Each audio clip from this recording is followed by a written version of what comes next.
Bonjour tout le monde, aujourd'hui on se retrouve pour une nouvelle fête de l'année, pour un nouveau sabbat, le sabbat de Mabon ou Mabon, comme vous voulez, donc l'équinoxe d'automne.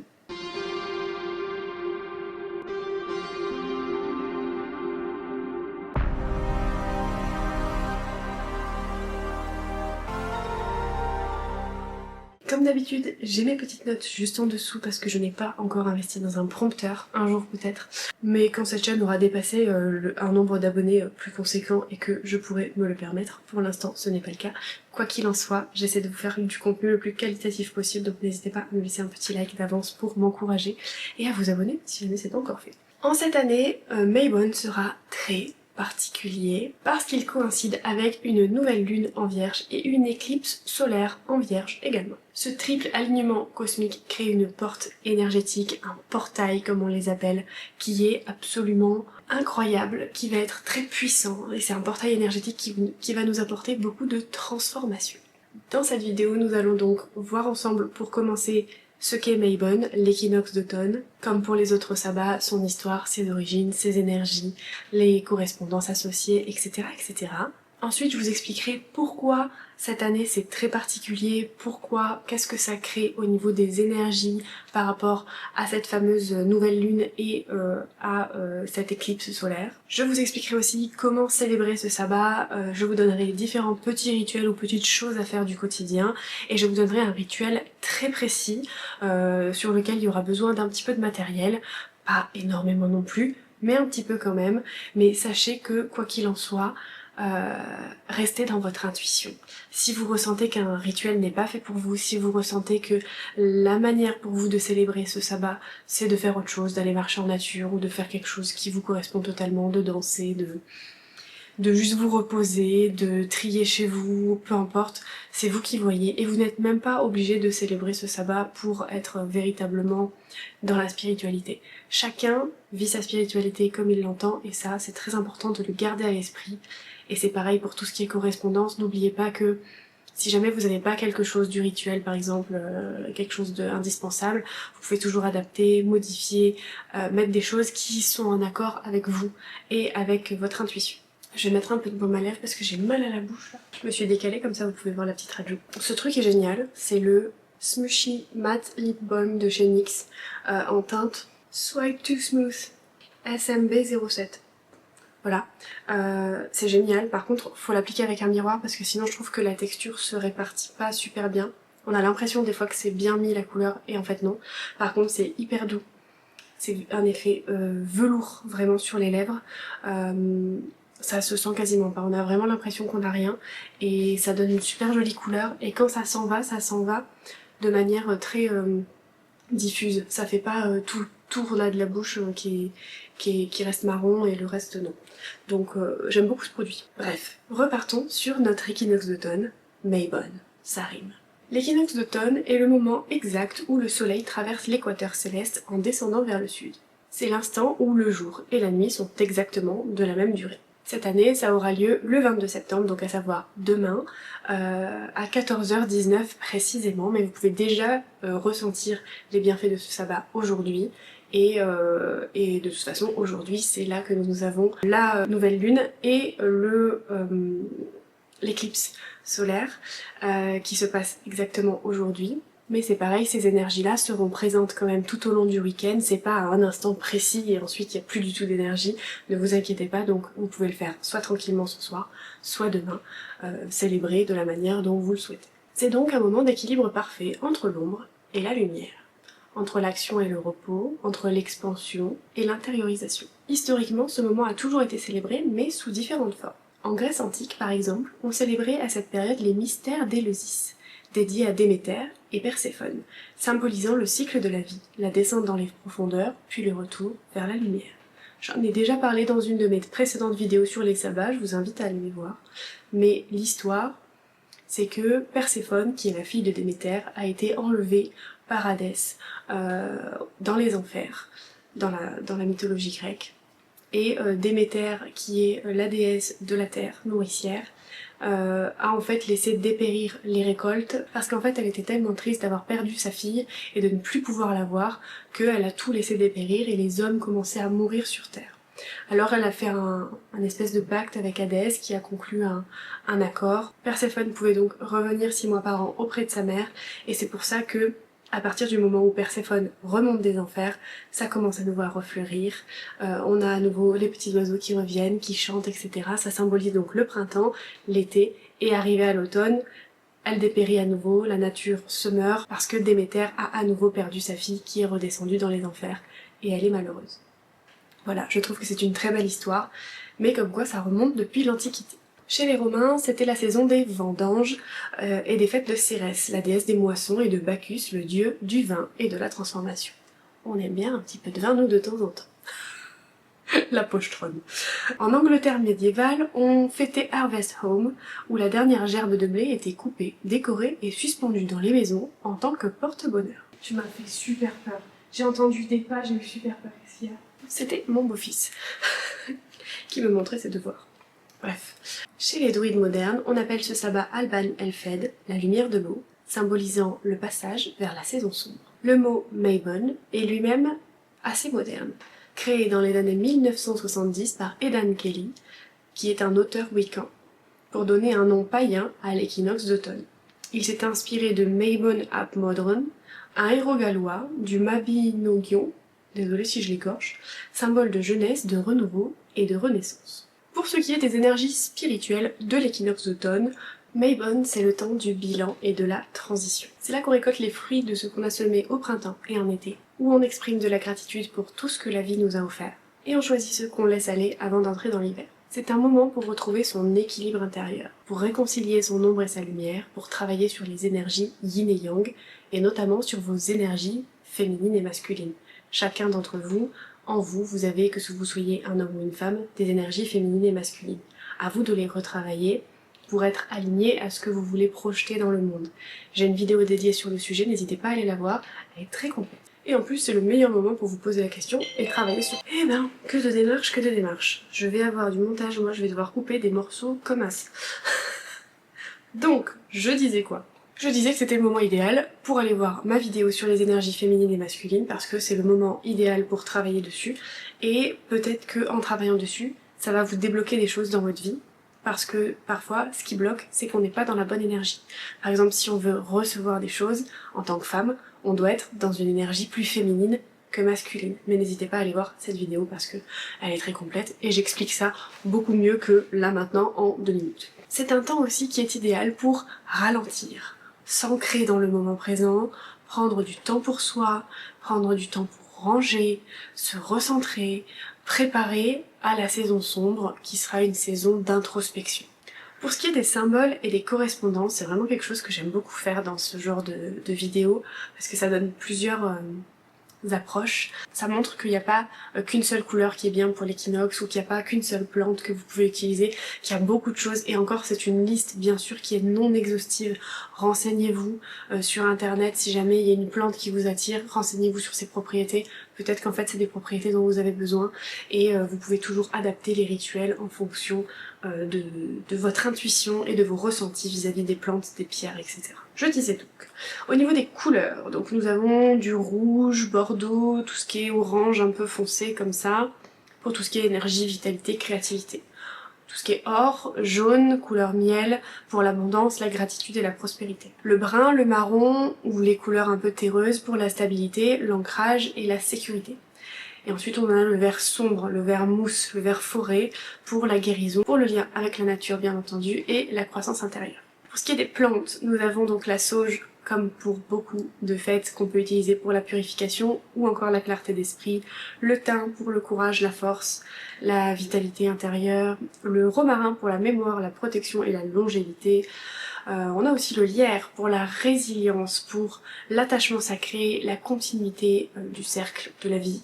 On a tout ce qui est vigne, raisin pour tout ce qui est transformation, célébration, connexion au sacré.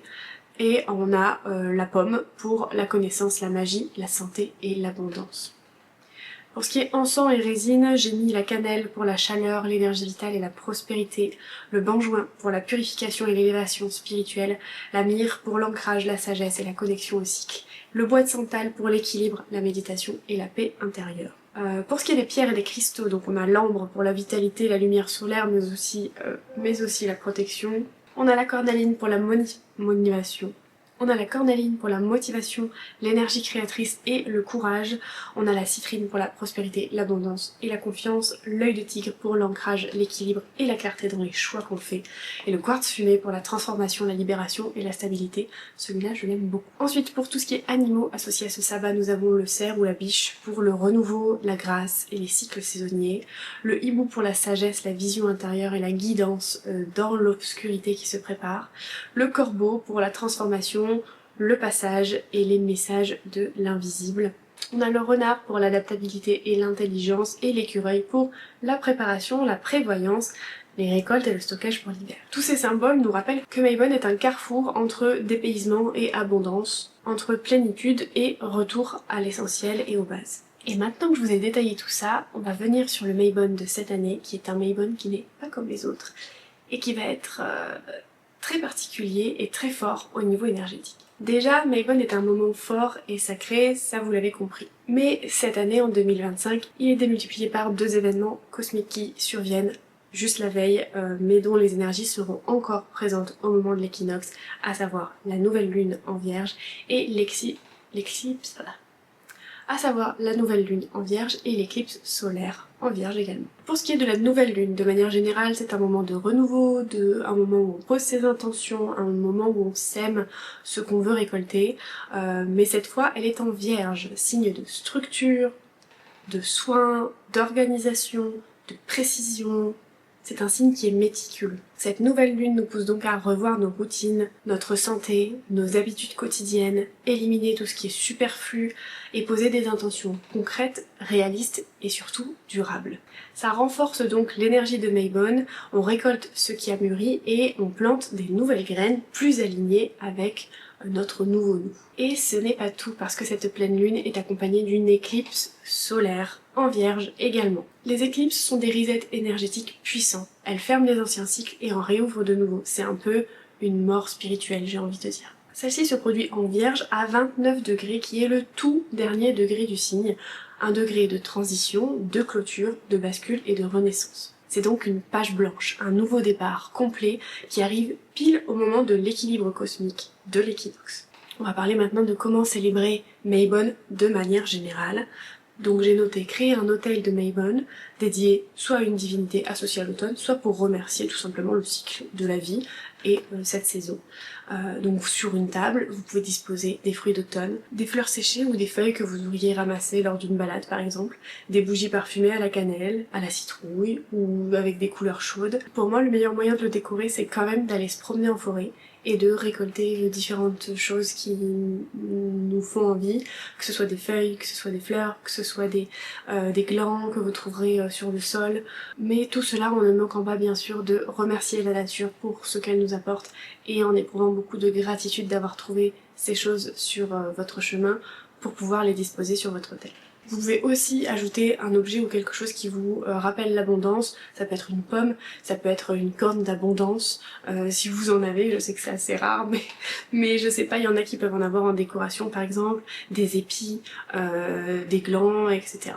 Vous pouvez faire un carnet ou un gâteau de gratitude, c'est-à-dire que vous pouvez prendre un carnet et écrire toutes les choses pour lesquelles vous avez été reconnaissant ou reconnaissante, et ensuite vous pouvez manger un petit fruit ou un gâteau qui va sceller cette gratitude dans votre corps. Vous pouvez également en laisser une partie de ce gâteau ou de ce fruit ou un autre fruit que vous aurez mangé sur votre autel en guise d'offrande à l'automne, à la nature, à ce que vous voulez, à la divinité que vous aurez choisie, etc. Mais vous pouvez aussi faire un gâteau en conscience et en y mettant les intentions dedans de gratitude, de remercier tout ce qui s'est passé dans les derniers mois, etc. Et ensuite donc vous pouvez soit le manger seul, soit en laisser une part sur votre autel en guise d'offrande, ou alors le partager avec les personnes que vous aimez. Vous pouvez faire une méditation aussi de l'équilibre. Je vous conseille d'utiliser une méditation, alors je n'en ai pas sur mon compte sur l'équilibre, mais par exemple vous visualisez une balance entre l'ombre et la lumière, ou vraiment vous vous centrez sur ce genre d'énergie et où vous ressentez l'harmonie en fait en vous. Vous pouvez aussi, grâce à la nouvelle lune, faire une manifestation. Donc posez vos intentions soit à l'écrit, soit à voix haute, soit en visualisation. Moi je sais que j'aime bien les écrire parce qu'au moins je les écris dans un carnet de manifestation. J'ai un carnet qui est dédié qu'à ça. Et en fait du coup ça me permet de retourner voir et de me dire oh là là, ça c'est réalisé, ça c'est pas réalisé, pourquoi? Est-ce que j'ai des choses à travailler dessus, etc. etc. Et je trouve ça très intéressant. Par contre, si vous faites ça, soyez extrêmement précis. La Vierge est un signe de précis. C'est un signe qui est organisé, qui est structuré et qui est réaliste. C'est vraiment, il faut vous contenter des faits. Ok. Oui, vous voulez, je sais pas moi, faire plus d'argent, mais combien? Pourquoi? Il faut être extrêmement précis. Maintenant, je vais vous expliquer ce que font ces trois énergies et pourquoi c'est un triple portail. Alors du coup je vais lire ce que j'ai écrit cette fois-ci parce que c'est quand même assez complexe ce que j'ai écrit à retenir et à vous redire et j'ai pas envie de faire de fautes.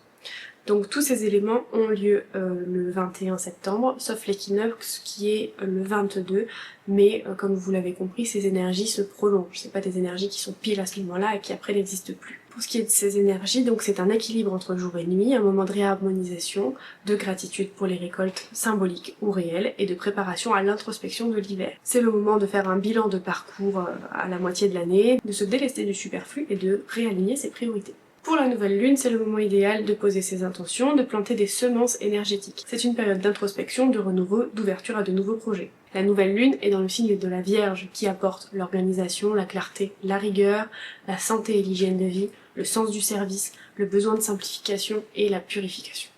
Pour ce qui est de l'éclipse solaire partielle, elle vient tout amplifier. C'est un amplificateur géant, c'est une espèce de porte cosmique qui marque un tournant, une révélation ou un changement inattendu. Ce qui était caché peut être révélé, ce qui ne sert plus peut disparaître rapidement. C'est une énergie beaucoup plus intense qu'une nouvelle lune classique. Comme vous l'avez compris, ces trois énergies se combinent dans un triple portail. Donc l'équinoxe d'automne nous ramène à l'équilibre et la gratitude, la récolte, l'ancrage.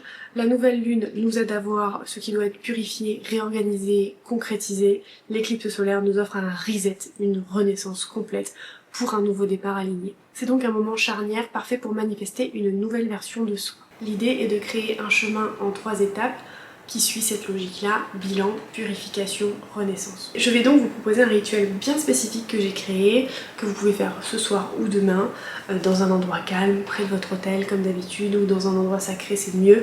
Après, voilà, soyez au calme, c'est le plus important. Il vous faudra donc un petit peu de matériel, comme je vous expliquais au début de la vidéo, rien n'est immuable, vous pouvez modifier, ajouter. Si vous n'avez pas de bougies de la bonne couleur, vous prenez des bougies blanches. Il y en a juste une qui devra être particulière par rapport aux autres, donc n'hésitez pas à la graver avec un signe distinctif par exemple. Vous pouvez même prendre des bougies chauffe-plat si vous voulez, si vous n'avez pas de grandes bougies. Pour ce qui est des fruits d'automne, n'hésitez pas à prendre ne serait-ce que des noix si vous en avez dans votre placard. Si vous n'avez pas d'encens, purifiez-vous autrement. Franchement, c'est adaptable. Comme je vous dis, moi je vous propose quelque chose de très précis à faire, mais c'est pas indispensable pour tout et vous n'êtes pas obligé de tout faire à la lettre. Pour le matériel, vous aurez besoin de 2 bougies identiques, ou alors une blanche, une noire, ou dans des couleurs automnales, mais voilà, il faut qu'elles soient de même taille de préférence. Ensuite, vous aurez besoin d'une autre bougie différente des autres, si possible dorée ou couleur miel. Des fruits d'automne, donc pommes, raisins, noix, châtaignes, ce genre de choses. Un carnet ou des feuilles de papier et un stylo, de l'encens, de sauge ou de benjoin pour la purification. Quoi qu'il en soit, il vous faut un encens qui vous purifie ou il vous faut vous purifier vous. Une pierre, d'œil de tigre ou de quartz fumé de préférence pour l'ancrage et la clarté. Ensuite, il vous faut une graine symbolique. Ça peut être une vraie graine ou alors ça peut être un petit caillou, un petit gland, quelque chose que vous aurez choisi pour symboliser la graine de ton intention. Ensuite, il vous faudra un petit pot avec de la terre ou un bol si vous n'avez pas de pot avec un peu de terre dedans. Rien de bien compliqué, si vous n'avez pas, je vous donne des astuces. Et ensuite, une infusion de romarin, de cannelle, de pomme, une infusion d'automne qui vous fait du bien. Donc on va commencer par l'étape du bilan et de la gratitude, donc par rapport à l'équinoxe. L'objectif c'est de reconnaître ce que tu as accompli et ce que tu veux garder. Tu vas donc positionner 2 bougies, une à ta gauche, une à ta droite. Donc à ta gauche ce sera l'ombre, à ta droite ce sera la lumière, donc noir, blanc. Tu vas les allumer toutes les deux et entre elles tu vas placer les fruits symboles de tes récoltes. Ensuite tu respires profondément et tu vas dire: en ce jour d'équilibre parfait, je reconnais mes efforts et j'accueille les fruits de mes semences. Dans ton carnet, si tu en as un, ou alors sur une feuille, écris 3 choses que tu as accomplies ces derniers mois et 3 choses pour lesquelles tu ressens de la gratitude. Donc ça peut être les mêmes choses ou alors ça peut être des choses différentes pour que ce soit plus étayé. Ensuite, en conscience, tu vas manger l'un des fruits, en vraiment comme si c'était une offrande à toi-même, en remerciant tout ce qu'il y a eu dans ta vie dernièrement et en intériorisant le fait que ce fruit est le fruit de tes efforts et que tu as mérité de le manger. Tu comprends ? Pour moi, pas besoin de compliquer les choses, je pense que ce sera des noix, parce que j'ai toujours des noix à la maison et je ne sais pas si j'aurais acheté des pommes entre temps, même si j'aime bien les pommes, mais à mon avis ce sera une noix, probablement. Et pour les autres, tu peux les laisser quelques jours sur ton autel en guise d'offrande. Cette étape ancre ton énergie dans la gratitude et te place au centre de ton équilibre. L'étape 2, c'est la purification et les intentions concrètes, donc liées à la nouvelle lune. Le but est de faire de la place en toi et dans ta vie pour accueillir du neuf. C'est là que tu vas purifier l'espace en faisant brûler ton encens et en passant la fumée autour de toi. Bien sûr, avant le rituel, normalement on purifie aussi. Je l'ai pas précisé, mais pour moi c'est un peu logique. Ensuite, tu vas poser tes mains sur la pierre que tu auras choisie, la prendre entre tes mains, la poser contre ton cœur, la tenir dans tous les cas, et respirer profondément. Si tu peux, garde-la dans ta main ou garde-la sur toi pendant que tu écris.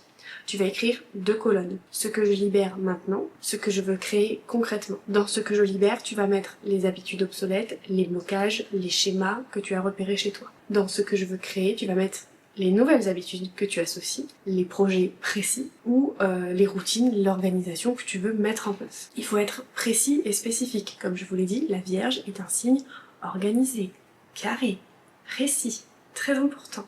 Donc soyez spécifique. Ne mettez pas, je sais pas moi, dans habitude obsolète, manger de la malbouffe, et dans ce que je veux créer, mieux manger. Mieux manger, ça veut dire quoi? Ça veut dire manger équilibré, ça veut dire manger plus de légumes, ça veut dire faire à manger. Combien de fois par semaine vous vous engagez à faire à manger? Il faut être précis, c'est très très très important. En gros, c'est comme si vous mettiez à plat les règles que vous ne devez pas dépasser. Vous comprenez? Et vraiment, ça doit être structuré. Je pense qu'on l'a compris. Pour la partie je libère, moi je vais la brûler dans un récipient inifugé. Je vais la brûler avec la bougie noire et la laisser se consumer. Vous pouvez la découper, l'enterrer, en faire ce que vous voulez, quoi qu'il en soit, il faut que ce soit détruit. Vous pouvez même le jeter dans les toilettes si vous voulez. Attention à pas boucher vos toilettes quand même. Mais quoi qu'il en soit, cette partie-là, il faut qu'elle soit détruite. Vous l'arrachez de votre feuille, vous la détruisez. Pour l'autre partie, la partie je crée, soit vous la gardez dans un carnet, soit vous la positionnez dans ou sous votre peau dans la prochaine étape. Attendez, on arrive. Et pour la pierre c'est pareil, vous la gardez soit sur vous, soit à côté de vous pendant que vous écrivez. Vous pouvez les prochains jours la garder avec vous constamment dans votre poche si vous avez un pendentif, peu importe. Mais sinon, vous pouvez la mettre avec votre peau dans la prochaine partie, on y vient. Donc l'étape qu'on a fait là, ça a nettoyé un peu le terrain, ça structure l'intention dans l'énergie de la Vierge, claire, réaliste et ordonnée. Pour l'étape 3, la renaissance et la manifestation en rapport avec l'éclipse solaire. L'objectif est donc de semer la nouvelle version de toi et de l'aligner dans la matière. Alors oui, c'est compliqué à comprendre, mais en fait il faut que tu deviennes cette future version de toi. Faut que tu le sois déjà pour que ça se passe. Donc vous allez allumer la bougie dorée ou couleur miel que vous aurez choisie, symbole du nouveau cycle. Vous allez tenir votre petite graine dans la main. Vous allez la visualiser remplie de lumière, de votre vision future, de votre plein potentiel, comment vous êtes, qu'est-ce que vous faites, comment vous parlez, qu'est-ce que vous mangez. Vous allez visualiser tout ça, vraiment. Comment est votre vie? Et vous le visualisez au présent. Je fais ça, je m'habille comme ça, je mange ça, je suis entourée de telle personne. Vous visualisez vraiment tout ça. Je parle de telle manière, je consomme tel type de contenu sur les réseaux sociaux, j'écoute tel type de musique. Vraiment, soyez hyper précis et spécifique pour votre futur vous. Une fois que vous avez fini, vous pouvez dire à voix haute. Une fois que vous avez fini, vous pouvez dire à voix haute: J'accueille le renouveau, je laisse derrière moi ce qui est révolu, et je plante aujourd'hui les graines d'une vie alignée à mon essence profonde. Ce après quoi vous allez planter votre graine dans le bol ou dans le pot que vous aviez prévu, et vous allez le laisser sur votre autel ou dans une pièce dédiée, dans une chambre, dans votre salon, peu importe, pendant les semaines à venir. Vous pourrez l'enlever quand vous en avez... quand vous estimez que vous en avez plus l'utilité, mais quoi qu'il en soit, voilà, pendant quelques semaines, essayez de le garder comme ça. Si c'est une vraie graine, n'hésitez pas à la faire pousser et à en prendre soin, ça prendra soin de votre nouveau vous, mais voilà. Vous pouvez ensuite donc positionner à l'intérieur du pot ou sous le pot ou à côté du pot votre petite écriture que vous avez fait juste avant sur la partie je crée et votre pierre si jamais vous voulez pas la garder sur vous. Cette étape scelle donc ton engagement de toi-même à toi-même vers un nouveau cycle et une vie plus alignée. Ensuite, éteins toutes les bougies en remerciant les énergies qui t'ont accompagné, si jamais tu as appelé tes guides, si jamais tu as appelé une divinité, si jamais tu as appelé personne, n'hésite pas à remercier quand même l'univers ou les énergies en lesquelles tu crois, que ce soit les énergies des éléments, que ce soit les énergies de divinité, peu importe, mais remercie, c'est très important. Tu peux donc dire merci à la lumière et à l'ombre, à la terre et au ciel, que l'équilibre me guide dans cette renaissance. Ensuite, tu ranges ton espace en silence, dans une énergie de paix, où tu prends le temps vraiment d'assimiler ce qui vient de se passer et d'intégrer tous les changements. Le mieux, après ça, c'est de boire une infusion, de prendre du temps pour soi, pour ancrer le rituel dans son corps et vraiment avoir conscience de ce qu'on vient de réaliser, de ce qu'on vient de demander, de notre nouvelle version qui est déjà en train de mûrir en nous et qui est déjà là en fait. Petit bonus, j'ai un tirage de tarot à vous proposer, d'ailleurs n'hésitez pas à aller voir sur mon compte Instagram parce que je vais vous en proposer un. J'essaye de le reprendre en main, j'ai oublié quelques éléments entre la dernière pleine lune et aujourd'hui, entre la pleine lune, je sais plus laquelle c'était, et aujourd'hui, mais j'essaye petit à petit de poster des choses et souvent je vous poste des petits tirages parce que je trouve ça vachement cool d'avoir des idées de tirages, donc n'hésitez pas à aller voir parce qu'il y en aura un autre là-bas, et ici je vais vous en proposer un différent. Et il y a d'autres choses aussi qui sont marquées sur ce petit post, mais ça peut toujours être intéressant que vous alliez voir. Donc le tirage, je vous propose un tirage en 6 cartes. Donc il y aura 2 cartes par événement, donc 2 cartes pour l'équinoxe, 2 cartes pour la pleine lune et 2 cartes pour l'éclipse. Donc la première carte ce sera ce qui est en équilibre, en rapport donc avec l'équinoxe. La deuxième, ce qui doit être ajusté. La troisième, ce qui est révélé. La quatrième, donc ça c'est la pleine lune. La quatrième, ce qui doit être purifié, toujours la pleine lune. La cinquième, le nouveau départ qui m'attend, l'éclipse. Et la sixième, la structure à bâtir pour manifester, en rapport avec l'éclipse aussi. En septième, vous pouvez très bien demander un conseil. Moi souvent, c'est ce que je fais. En dernière carte, je demande souvent un conseil général sur les mois à venir. Comme vous l'avez compris, ce Maybon 2025 est une fenêtre rare et sacrée. Entre l'équilibre de l'équinoxe, la clarté et la structure de la Vierge, et la puissance de la renaissance grâce à l'éclipse et aux énergies de la nouvelle lune. C'est un moment parfait pour purifier, remercier et renaître aligné avec vos vraies valeurs, vos vraies envies, votre vrai vous, qui est là déjà, maintenant tout de suite, mais qui ne demande qu'à sortir. Et vous, quelle graine allez-vous planter pendant ce triple portail? Dites-le moi en commentaire, ça m'intéresse très fortement. Pour ma part, je pense que je vais manifester plus d'abonnés, parce que vous avez du mal à vous abonner, donc je vais peut-être faire ça. Ça peut-être que ça vous motivera. N'hésitez pas à me dire quelle carte vous avez pioché pour ce tirage, si jamais cette vidéo vous a plu, si jamais vous avez refait mon rituel, je serai très contente et je vous remercie d'avance parce que vous participez de plus en plus sous mes vidéos, même si là ça fait un petit moment que j'ai pas posté, un mois peut-être. Mais voilà, je suis très contente en tout cas que vous ayez regardé cette vidéo jusqu'au bout. N'hésitez pas à me faire savoir si vous l'avez appréciée en me laissant un petit like, ça prend 1 seconde, en me mettant un petit commentaire, ça prend 1 minute tout au plus. Et puis moi ça me fait toujours très plaisir de voir que j'ai des personnes motivées en fait qui sont là et qui sont alignées avec moi et avec ce que je partage, et ça me fait chaud au cœur. Je vous remercie pour votre visionnage, je vous fais des bisous et je vous dis à la prochaine. Ciao.